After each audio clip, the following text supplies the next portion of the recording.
léir a scoileoirí a bhúntarí agus mór phobal na scoileanna. Bhuair géad fáilte chuig an seola ifgiúil de chuid bliain na Gaeilge 2025 ó reachtal a gcuine Bord Oideachais agus Oileánna Éireann. Is me sé Jean Gaeilge ifigach an bhartas agus Albert Oideachais an seo le Bord Oideachais agus Oileánna Éireann agus is cóir de thuair mé ar an gláir seo. Táimid bís gur féidir le na chláir spreagúil seo a chur ar fáildíobh in Bliain. Anois chun an chláir a cheoladh go hifgiúil seo libh Paddy Lavelle, ordrúnaí Bord Oideachais agus Oileánna Éireann agus aníos sin Aristát de Gnóthaí Gaeltachta agus Sport Jack Chambers. A gine úsle, is mis Paddy Lavelle, ordrúnaí Bord Oideachais agus Oileánna Éireann.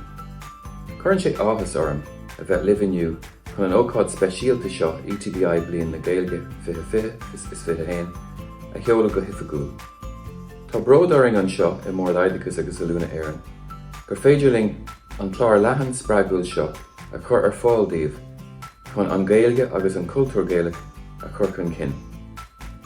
Tá sí tábhachtach go naithníonn sibh nach stoppan mhór neistir leis an Gaeilge nuair a críochnaíonn sibh leis an scoil.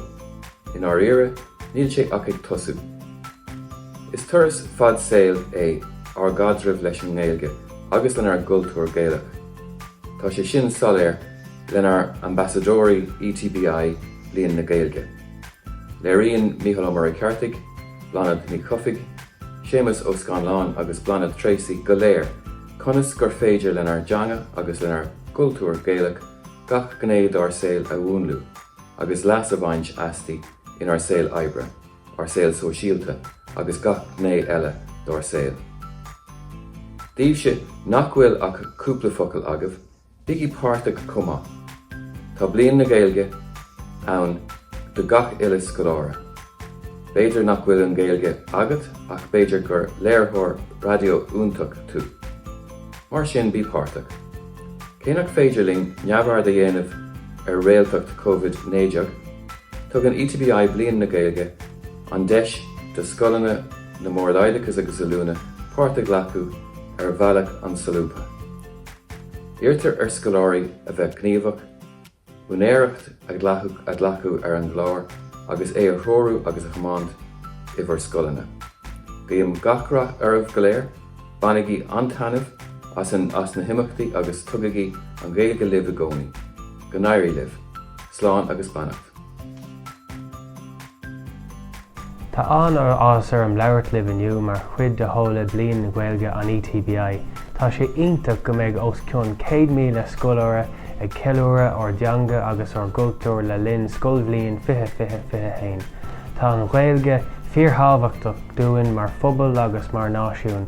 Sílim go bhfuil todhchaí na teanga ag brath ar gcuoine óga cosú libhse ag ghlacha páirte in imachtaí mar seo agus ag cur chun cinn na Gaeilge I measc mhór bobbal éin. Tháirgh clár imachtaí an ETBI deis do scoileoirí ar fud na tír theacht le chéile agus ceiliúradh a dhéanamh ar hebhras or deanga. Tásúla gom de dóthaigh an ceiliúradh seo spreaga díobh an teanga úsáid níos miniche. Tá an obair á dhéanamh ag an ETBI ag cur chun cinn na Gaeilge agus an chultúr Gaeilge na chuid scoileanna ar fad. Guím gachrath ar an mhuireann agus ar na scoileoirí agus tásúla gom go mhuinigh sibh sult as na himachtaí ar fad I rith na bliana. In Bliain, tá ceithre daoine tharbh speisialta tagtha ar bord linn mar ambassadóirí. Tá an Gaeilge go smir ina gruthe agus tá siad san igéirí sibse a spreaga le linn na bliana. Éisteagaí lena bhfuil á rá acu. Díobh is mis Blanad Tracy agus tá mí malóirthóir telefiaise agus radio le RTE.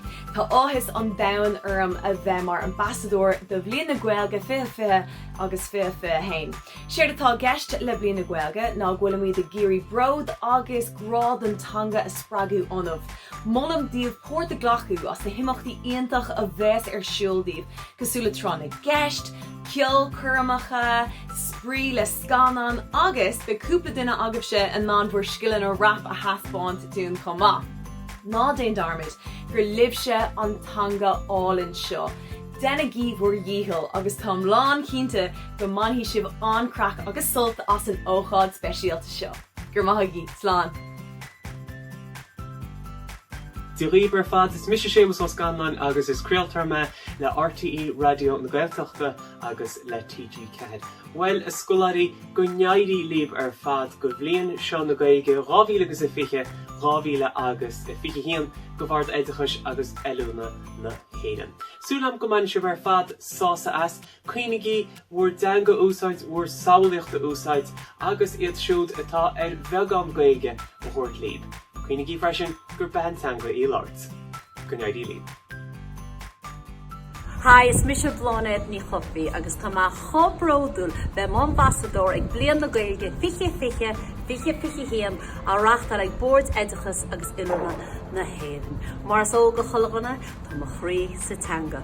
Bhreálam se bar fád a hortlan was gannamid iireach an Gaeilge a labhart. Mar bhfuilad ach rúne beg bídach.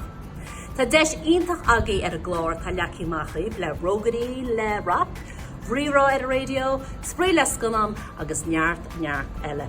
A rinne bliana be me dangba líb. Bígi go maith. As goláirí agus a fótóirí mis sé bíála maír. Tá áthas an dáinear an bheith ambassador don ócáid speisialta seo Bliain na Gaeilge á cheola ag bord a dachas agus é lúna air. Tá an Gaeilge anna háchtach dar lúms. Agus más féidir lúm si be spraga chun í úsáid be mis sé anna hásta ar fad. Dúsáid me Gaeilge ré mar héal ilí, agus dar lúm hí dríocht ar lethe buint leis I gcónaí.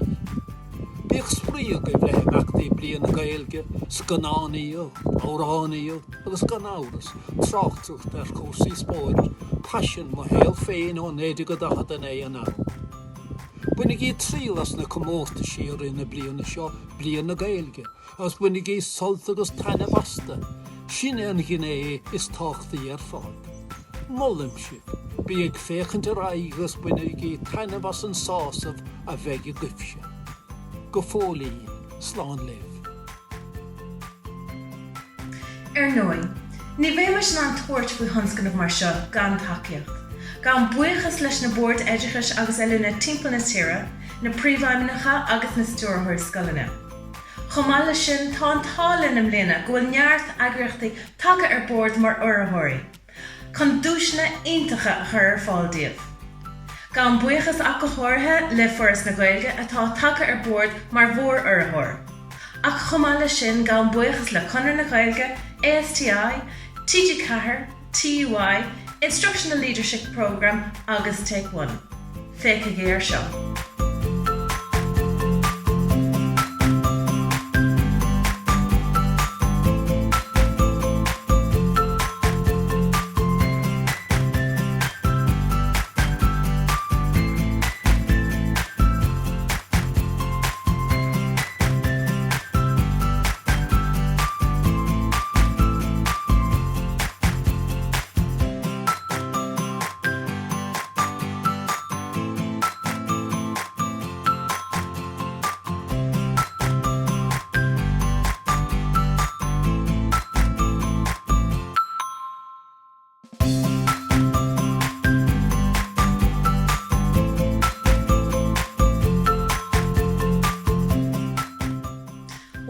Is támuid beag na chaáin, níl fáca le rá go manis ach go nuaim gachrá arbh le lena bliana. Tá súlám go manad sibh tarbha agus tanmh as na himachtaí a bheits osbar gcóirmach.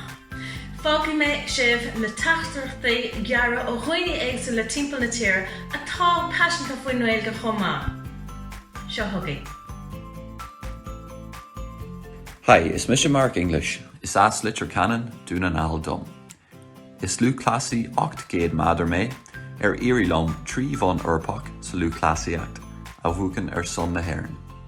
Tá ahas armaniu mo haciíocht a thabhairt don tionscnamh de chuid an ETBI Bliain chun an Gaeilge a chur chun cinn sna scoileanna ETB ar fud na tíre. Is sí an Gaeilge ar dainge dúchas tá mise ionntach bródú láistí. Bannig í solt as na himachtaí ar fad trí Gaeilge a bheith ar siúl I bhfuair scoileanna a bliana. Gleicidí páirt iontu. Teanigi war níchil an Gaeilge a lóirt chomh minic agus is féidir.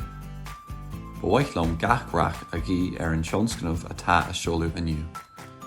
Ba ha teanga í a lóirt, slán agus bannacht. Diolch mar híomhar fad is mis sláin mi chaláin creaaltóir agus irisúir le RT radio na Gaeltachta. Tá anna bheasagam ar fad ar le deachas lomhhailne. Dínas mo chuid bunscoilíochta, meánscoilíochta agus mo chuid olscoilíochta ar fad chuid míana tí Gaelin agus muirmach sé sin ar fad díanta gom is tólim nógach éon cheandas na postna úntach bhí gom ó hús ma héil fachta gom. Tá sé sé bheithe gobar le TG Cahir mar láirhar aimsúgus leanúnachis fuair post le údarrás na Gaeltachta agus inis le RT radio na Gaeltachta agus muirmech an Gaelin ar mar gomsa cinnte dainach nígach na postna san fachta gom. Mar sin bunig í sár hanamh as na rudí úntacha tá planálta gan ETBI bhí párteach agus nó darúd betanga í labhart. Gnaid liv. Dís marí bhcharda is mis se ógaí ó céalachar údar leis na leabhar catfish agus cúpla, seans go bhfuil stadéir déanta ag roinntagibh ar na leabhar sin den tasta sóisireach. Caithe mé rá ghfuil mé ag súil go mór le bliain na Gaeilge im léana á reachtáil ag bord Oideachais agus Ilúna in Éiring, mollam go mórdíobh páirt a chhlacha ins na hócádaí. Gan dat há páirt lárnach ag an Gaeilge i mothéal agus is seoir luachfar í. Má sé bhcharda agus fair play. Hi, is mis Louise na bhirrtaí go chunta chéirí. Bhfuilm gach rágaí ar na buachlaí agus na cailíní ar fad bheith ghlacha páirt na meachtaí bliain na Gaeilge na 2025. Tá réimse le na meachtaí agrathe an ETBI agus bhfuilm gach rágaí ar leis na meachtaí san. Téimna bliain am léana is ag tuairt na Gaeilge na linn. Táim se anna ródúil gur bíon Gaeilge má hanga rúchais agus is sibse an todhchaí agus is sibse ag chimáigh ar dangadúchas beo. So a raid libh bunig anna as na meachtaí ar fad agus tá dúis na úntacha le buachtant dat scoil.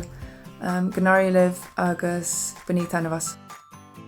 Hi, a cóide is mis ala magical dúmi is lórthir mé, is Gaeilgeoir mé agus is orlairí paibli mé agus is brálam an Gaeilge tá mé cótóca leihí tá mé co-buach go bhfuil sí ma héil féin.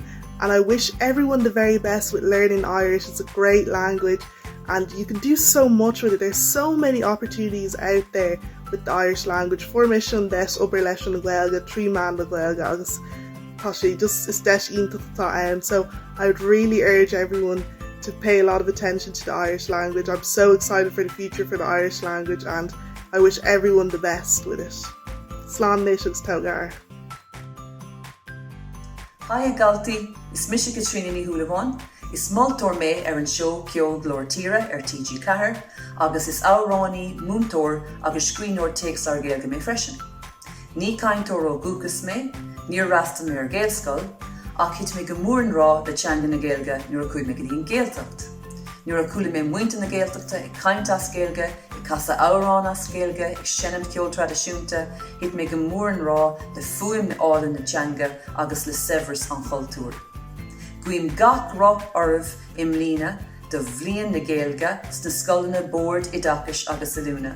Tá súlagam go minic sibh taitneamh agus tarbha as, gus baithid teanga í a labhart.